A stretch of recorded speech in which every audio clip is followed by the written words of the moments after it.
20,065 സ്ഥാനാർത്ഥികൾ കേരളത്തിൻ്റെ ചരിത്രത്തിലാദ്യമായി, അല്ലെങ്കിൽ ഇന്ത്യയുടെ ചരിത്രത്തിലാദ്യമായി ഇത്രയും സ്ഥാനാർത്ഥികളെ നേരിട്ട് ഞങ്ങൾ മത്സരരംഗത്ത് ഇറക്കിയിട്ടുണ്ട്. അത് കാര്യമായ തർക്കങ്ങളോ വലിയ പരിഭവങ്ങളോ അല്ലോ റിബലുകളോ ഒന്നുമില്ലാതെ പരസ്പരം കൂടിയാലോചന നടത്തി ഇന്ത്യയിലെ ഏറ്റവും പ്രധാനപ്പെട്ട ഘടകകക്ഷികളായ BJPയും BDJSും മറ്റ് ചെറുതും വലുതുമായ കക്ഷികൾ ഒക്കെ ഒരുമിച്ച് ചേർന്ന് വളരെ സന്തോഷകരമായ സാഹചര്യത്തിലാണ് ഈ തെരഞ്ഞെടുപ്പിനെ ഞങ്ങൾ നേരിട്ടിട്ടുള്ളത്. ഈ തെരഞ്ഞെടുപ്പുമായി ബന്ധപ്പെട്ട് എല്ലാ കോർപ്പറേഷൻ, മുനിസിപ്പൽ, പഞ്ചായത്ത് തലങ്ങളിൽ വികസന രേഖകൾ തയ്യാറാക്കിയിട്ടുണ്ട്. കേരളത്തിലെ ഈ ഭരണവർഗ മുന്നണികൾ കൈക്കൊണ്ടിട്ടുള്ള ജനവിരുദ്ധമായ നിലപാടുകൾ, അല്ലെങ്കിൽ വികസനത്തെ പുറകോട്ട് പിടിച്ചു വലിക്കുന്ന നിലപാടുകൾ, അതിനെതിരായി എല്ലാ പ്രദേശങ്ങളിലും എല്ലാ പഞ്ചായത്തുകളിലും കുറ്റപത്രം തയ്യാറാക്കിക്കൊണ്ടാണ് ഞങ്ങൾ ഈ തെരഞ്ഞെടുപ്പിന് നേരിടുന്നത്. വികസന രേഖയെ സംബന്ധിച്ചിടത്തോളം കേന്ദ്ര ഗവൺമെന്റുമായി ബന്ധപ്പെട്ട പദ്ധതികൾ ഏറ്റവും താഴെ തലങ്ങളിൽ നടപ്പാക്കുന്നതിന് വേണ്ടി എല്ലാ പ്രദേശങ്ങളിലും വികസിത ടീം രൂപീകരിച്ചിട്ടുണ്ട്.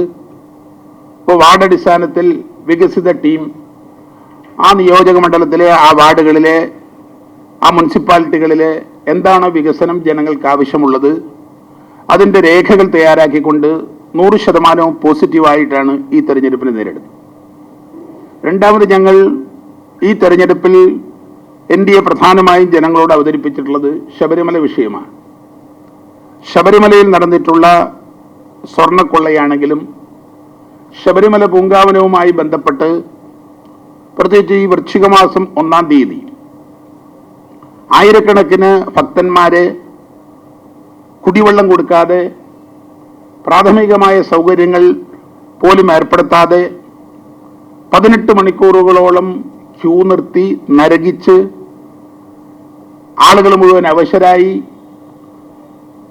പാവപ്പെട്ട അയ്യപ്പ ഭക്തന്മാർക്കെതിരായി നടത്തിയിട്ടുള്ള ഈ ഗവൺമെന്റിന്റെ പീഡനങ്ങളെക്കുറിച്ച് ജനങ്ങളെ ബോധ്യപ്പെടുത്തി മുന്നോട്ട് കൊണ്ടുപോകും. അതിനുള്ള പ്രചരണങ്ങൾ ഈ തെരഞ്ഞെടുപ്പിൽ എല്ലാ പ്രദേശങ്ങളിലും ജനങ്ങളുമായി നേരിട്ട് സംസാരിക്കും. ഇപ്പോൾ മുനമ്പം ഉൾപ്പെടെയുള്ള വിഷയങ്ങളിൽ, ഇപ്പോൾ മുനമ്പത്ത് സമരസമിതിയുടെ കൺവീനറായിരുന്ന ശ്രീമാൻ ബെന്നി ജോസഫ്, അത് ഇപ്പോൾ UDF സ്ഥാനാർത്ഥിയാണ്. ഇത് പല സമയത്തും, ഇപ്പം നേരത്തെ ഏതാണ്ട് 610ഓളം കുടുംബങ്ങൾ 414 ദിവസമായി മുനമ്പത്ത് സമരം നടത്തുന്നു. ആ സമരത്തിൽ ഒരുപാട് പ്രാവശ്യം സെബാസ്റ്റ്യൻ എന്ന് പറയുന്ന അവിടുത്തെ ഒരു സഹോദരൻ ഹൈക്കോടതിയിൽ തന്നെ 4 പ്രാവശ്യം പോവുകയുണ്ടായി. ആ ഹൈക്കോടതി അവർക്ക് കരമടയ്ക്കാനുള്ള ഏർപ്പാട് പല സമയങ്ങളിലും പ്രഖ്യാപിച്ചതാണ്. അപ്പോൾ ഇന്നലെ രാജീവോ അല്ലെങ്കിൽ മന്ത്രി രാജനോ ഒക്കെ പങ്കെടുത്തിട്ടുള്ള പരിപാടിയെ സംബന്ധിച്ച് കരമടയ്ക്കാനുള്ള ഏർപ്പാടുകൾ നേരത്തെ തന്നെ ഹൈക്കോടതി പറഞ്ഞിരുന്ന അതിൽ പുതുമയൊന്നുമില്ല.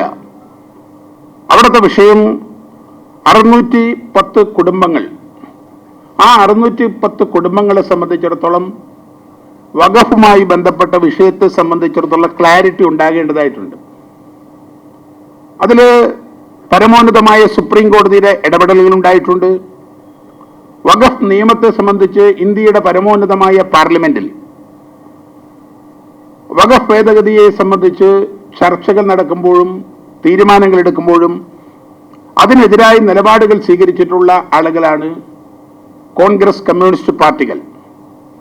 ഈ 2 മുന്നണികളും അതിനെതിരായ നിലപാടുകളാണ് സ്വീകരിച്ചത്. അന്ന് ഈ 610 കുടുംബങ്ങളോടൊപ്പം നിന്നിട്ടുള്ളത് NDA സംവിധാനവും SNDP പോലുള്ള, ധീവരസഭ പോലുള്ള സമുദായ സംഘടനകളുമാണ്. അതുകൊണ്ട് തന്നെ മിനിങ്ങാന്നുണ്ടാക്കിയിട്ടുള്ള ഒത്തുതീർപ്പ് എന്ന് പബ്ലിക്കിൽ കൊടുത്തിട്ടുള്ള ആ ഒത്തുതീർപ്പ് ശുദ്ധ തട്ടിപ്പാണ്. ഹൈക്കോടതിയുടെ നിർദ്ദേശപ്രകാരം നേരത്തെ നടപ്പാക്കേണ്ട കാര്യങ്ങളാണ്.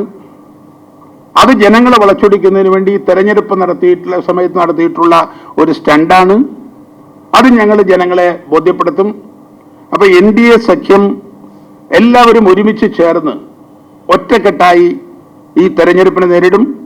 20,000-ൽ പരം വരുന്ന സീറ്റുകളിൽ, പ്രത്യേകിച്ച് തിരുവനന്തപുരം, തൃശൂർ കോർപ്പറേഷനുകൾ, കേരളത്തിലെ പ്രധാനപ്പെട്ട മുനിസിപ്പാലിറ്റികൾ, പഞ്ചായത്തുകൾ, ഞങ്ങൾ ഐഡന്റിഫൈ ചെയ്യപ്പെട്ട എല്ലാ പ്രദേശങ്ങളിലും വളരെ സമയബന്ധിതമായി കൃത്യതയോടുകൂടി കാര്യങ്ങൾ മുന്നോട്ട് പോകുന്നുണ്ട്.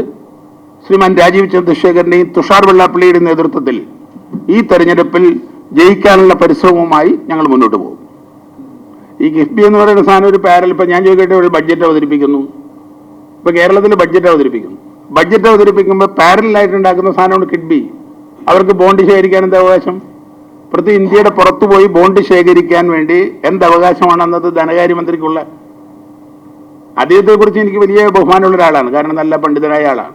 പക്ഷേ കേരളത്തിന്റെ ചരിത്രത്തിൽ ഒരു ധനകാര്യ വകുപ്പ് മലമ്പുഴ ഡാമിൽ നിന്ന് 40,000 കോടി രൂപ മണ്ണ് വിറ്റുണ്ടാക്കും എന്ന് പറഞ്ഞാൽ ആദ്യത്തെ ധനകാര്യമന്ത്രിയാണ്. ആ കിഫ്ബി അതുപോലെ ഒരു തട്ടിപ്പാണ്, എല്ലാവർക്കും അറിയാം. അതിന് പിന്നെ എല്ലാവരും നോക്കൂത്തിയാക്കുന്നത്. ബഡ്ജറ്റ് എന്തിനാ അവതരിപ്പിക്കുന്നത്? അതിനുള്ള സംവിധാനങ്ങൾ എന്തിനാ ചീഫ് സെക്രട്ടറി? വേറെന്തിനാണ് സർക്കാർ സംവിധാനങ്ങൾ? അങ്ങനെ കിഫ്ബി പോരെ, അവരെയും കോൺട്രാക്ട് ഏൽപ്പിച്ചാൽ പോരെ. ഇപ്പൊ കേരളത്തിന് നിങ്ങൾ നോക്കുക, കേരളത്തിൽ എല്ലാ ഭാഗത്തും കാണുന്ന ബോർഡ് എന്താ? കേരളത്തിന്റെ ഐശ്വര്യം. 3 കോടി ആളുകൾ ചിട്ടിയുമായി ബന്ധപ്പെട്ടാണ് ഐശ്വര്യം എന്ന് പറയുന്നത്. KSFയുടെ പരസ്യമാണ് കേരളത്തിന്റെ ഐശ്വര്യം. ചിട്ടി കമ്പനിയാണ് കേരളത്തിന്റെ ഐശ്വര്യം എന്നാണ് പിണറായി വിജയൻ പറയുന്നത്. ലോകത്തെവിടെയും കേട്ടിട്ടുണ്ട്. അതൊക്കെ കൊണ്ടുവന്നത് ഈ ചങ്ങാതിയാ.